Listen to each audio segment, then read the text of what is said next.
Hello दोस्तों, welcome to IGNOU study अड्डा। आज के वीडियो लेक्चर में हम स्टार्ट करने जा रहे हैं ऑपरेटिंग सिस्टम का फर्स्ट लेक्चर। अगर आप चैनल पे न्यू हैं तो प्लीज़ चैनल को सब्सक्राइब करें एंड वीडियो को लाइक करें। तो चलिए हम स्टार्ट करते हैं। तो सबसे पहले हमें ये देखना है, हमें डेफिनेशन देखनी है कि व्हाट इज़ ऑपरेटिंग सिस्टम। आइए देखते हैं। An operating system is a large collection of software and manages and handle the hardware and software resources of a computer system. ठीक है, ये हमने पढ़ा। तो अब इसका मतलब क्या होता है? इसका मतलब ये होता है, आइए डायग्राम से देखते हैं। ये सपोज़ करते हैं हमारे पास में यूज़र 1 है, यूज़र 2 है एंड यूज़र 3 है। ठीक है, और ये कोई एप्लीकेशंस यूज़ कर रहे हैं। एप्लीकेशंस मान लीजिए है कि यूज़र जो मेरा 1 यूज़ कर रहा है वो यूज़ करता है MS वर्ड को। ठीक है, और जो मेरा यूज़र 2 है वो कोई वीडियो देख रहा है तो वो VLC मीडिया प्लेयर यूज़ कर रहा है। और जो मेरा यूज़र 3 है, सपोज़ कर लेते हैं कि वो गूगल क्रोम यूज़ कर रहा है। ठीक है, ऐसे करके वो गूगल क्रोम यूज़ कर रहा है। तो अब इन्होंने क्या हुआ, इसने भी कुछ अपने फ़ाइल क्रिएट की, टेक्स्ट फाइल क्रिएट की। ये भी कोई वीडियो देख रहा है, इसको एक वीडियो देखनी है और इसने क्या कुछ नेट पे सर्च करना है। ठीक है, तो इन सब ने अपनी अपनी रिक्वेस्ट दे दी। ठीक है, और ये है आपका हार्डवेयर में मतलब जो भी आपका रैम है, इनपुट आउटपुट आपके डिवाइसेस होंगे और प्लस आपका CPU होगा। तो जो भी इन्होंने रिक्वेस्ट दी है उसको हमारा फुलफ़िल कौन करेगा? वो इस लेवल पे आके हमारे हार्डवेयर के पास में आके वो आपके क्या होंगे, उसकी जो भी आपकी रिक्वेस्ट है प्रोसेसिंग होगी।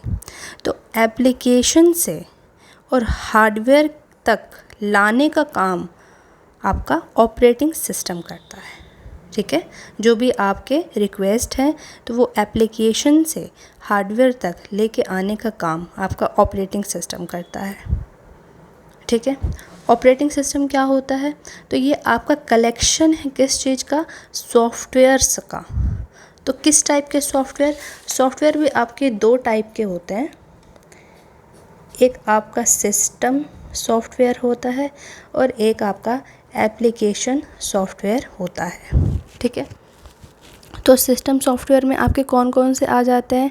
जैसे आपका क्या है, ऑपरेटिंग सिस्टम को ही हम सिस्टम सॉफ्टवेयर भी बोलते हैं। इसका एग्जांपल देख लेते हैं कौन कौन से होते हैं। हमारा विंडो ले लेते हैं, विंडो 8 हो गया, विंडो 7 हो गया, विंडो 10 आ गया है। ठीक है, फिर आपका लाइनेक्स हो गया। ठीक है, फिर आपका मैक हो गया, यूनिक्स हो गया। ठीक है, तो ये सारे आपके सिस्टम सॉफ्टवेयर के एग्जांपल्स हैं। अगर मैं एप्लीकेशन सॉफ्टवेयर की बात करती हूँ तो आपका VLC हो गया, MS ऑफिस हो गया। ठीक है, मोज़िला हो गया, क्रोम हो गया। तो ऐसे करके जिनको भी हम अपने ऑपरेटिंग सिस्टम के अंदर में डालते हैं और यूज़ करते हैं। ठीक है, तो ये आपके कुछ एग्जांपल्स हो गए। तो जो हमारा ऑपरेटिंग सिस्टम है वो सिस्टम सॉफ्टवेयर्स का कलेक्शन है। ठीक है, ये क्या काम करता है? ये मैनेज करता है किसको? हार्डवेयर एंड सॉफ्टवेयर दोनों को ही करता है। ठीक है, कैसे? हार्डवेयर को यहाँ पे मैनेज कर रहा है और सॉफ्टवेयर को यहाँ पे मैनेज कर रहा है। तो ये आपका सॉफ्टवेयर लेवल पे हो गया और ये आपका हार्डवेयर लेवल पे हो गया। ठीक है, अब दोनों के बीच में जो ये इंटरेक्शन करवा रहा है, मीडिएटर है। ठीक है, एज अ मीडिएटर। आइए इसको एक और तरह से देखते हैं। जैसे इसके लिए एक वर्ड यूज़ किया यहाँ पे, an operating system is an interface between a computer user and a computer hardware. तो एक यूज़र और कंप्यूटर हार्डवेयर, उसके बीच में ये क्या है? इंटरफेस का काम कर रहा है। कैसे कर रहा है? आइए डायग्राम से देखते हैं। सपोज़ करते हैं ये एक यूज़र है हमारे पास में और ये हमारा सिस्टम है। अब हमारा जो सिस्टम है वो समझता है किसको? 0-1 के फॉर्मेट को, मतलब बाइनरी फॉर्मेट को। ठीक है, तो बाइनरी फॉर्मेट को समझता है और हमने जो रिक्वेस्ट दिया वो तो हमने इंग्लिश में दिया। हमें तो इंग्लिश आती है या फिर जो भी हम लैंग्वेज को यूज़ करते हैं वो आती है। ठीक है, तो ये मशीन लैंग्वेज को यूज़ करता है और हम नॉर्मल लैंग्वेज में अपनी रिक्वेस्ट को हमने दिया। तो इसके बीच में जो इंटरेक्शन कराएगा वो है हमारा ऑपरेटिंग सिस्टम। ऑपरेटिंग सिस्टम किसी भी लैंग्वेज को मशीन लैंग्वेज में कन्वर्ट करके हमारे पीसी को देता है, ठीक है, और वो फिर हमारा पीसी उसको प्रोसेसिंग करता है, देन हमें आउटपुट मिल जाता है, ठीक है। तो इसको हम ऐसे भी बोल सकते हैं, it provide interaction between users of computer and computer hardware. मतलब ये यूज़र और हार्डवेयर के बीच में इंटरेक्शन का काम कराता है। आई होप आपको वीडियो समझ में आ रही होगी। तो चलिए आगे देखते हैं, आगे फिर क्या है।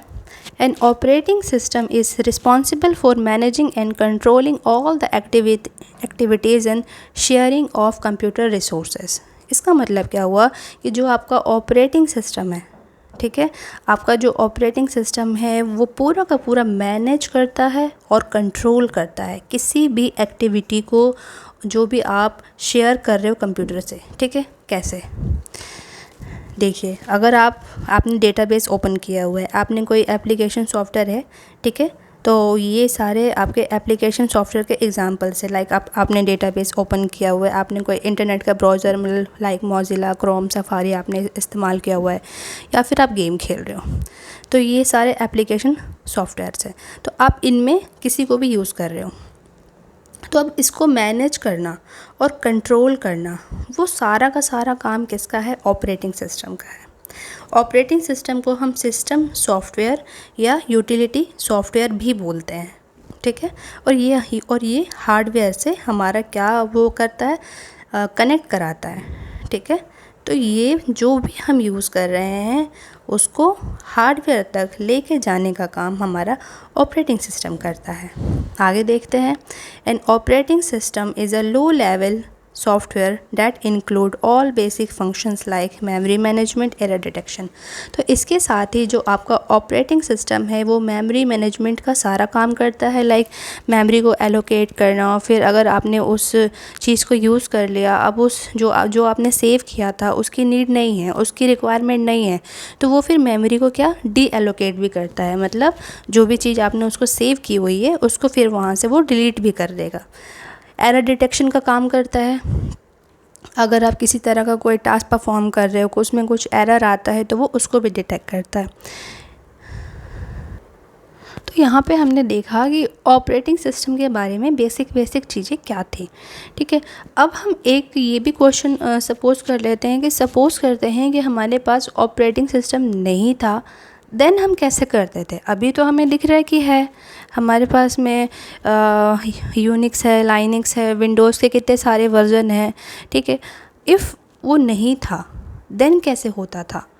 तो इसका आंसर ये है कि उस टाइम पे हमारे पास क्या था? पंच कार्ड था, पंच कार्ड, ठीक है। तो जब हम कंप्यूटर के फर्स्ट जनरेशन को हम यूज़ कर रहे थे, फर्स्ट जनरेशन में, सेकंड जनरेशन में हम पंच कार्ड ही यूज़ कर रहे थे। हमारे पास में कीबोर्ड, माउस, मॉनिटर ये सब चीज़ें नहीं थी। तो उस वक्त में, और ऑपरेटिंग सिस्टम भी नहीं था उस टाइम पे, सेकंड जनरेशन पे आया था, बैच ऑपरेटिंग सिस्टम आया था। तो वो उस टाइम पे हम क्या करते थे, अगर हमारे पास में प्रोग्रामिंग की लाइनें लिखी हुई हैं, प्रोग्रामर्स थे, तो वो सबसे पहले कॉपी पे कहीं पे प्रोग्राम लिखते थे। लिखने के बाद वो क्या करते थे, एक पंच कार्ड वो लेते थे, ठीक है। पंच कार्ड का शीट होता था और उस पे वो क्या है, वो पंच करते थे। उस पंच से उस पे होल्स बन जाते थे, ठीक है। ऐसे करके यहाँ पे होल्स बन जाते थे। तो एक लाइन के लिए एक पंच कार्ड हम यूज़ करते थे। अगर हमारे पास में 10 लाइनें होती थी प्रोग्राम की तो हमें, ठीक है, 10 पंच कार्ड यूज़ करने पड़ते थे। तो और फिर हम इस पंच कार्ड को डाल देते थे पंच कार्ड रीडर में, ठीक है। और देन वहाँ से हमारा जो कंप्यूटर था उसको इनपुट मिलता था और देन वो उसको फिर आगे प्रोसेस करके हमें आउटपुट देता था। आउटपुट भी हमें पंच कार्ड पर ही मिलता था। तो अब तक तो उस टाइम पर मैक्सिमम 5 MB का प्रोग्राम था, ठीक है। और उसके लिए 62,500 पंच कार्ड यूज़ किए गए थे। एक 5 MB के प्रोग्राम के लिए 62,500 पंच कार्ड यूज़ किए गए थे मैक्सिमम।